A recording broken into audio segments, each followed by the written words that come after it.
село, кубинском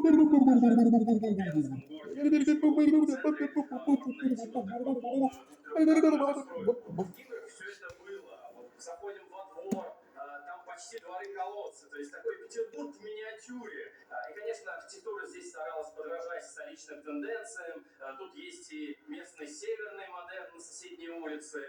Но удивительно, что парадные здесь тоже совершенно столичного масштаба, с чугунными балясинами, с мраморными лестницами, конечно, уже закрашенными, зацементированными, картинами конца 19 века. И вот только представьте себе впечатление человека 20 века, который приезжал сюда, в село, казалось бы, Кимры, по делам, и видел всю эту роскошь.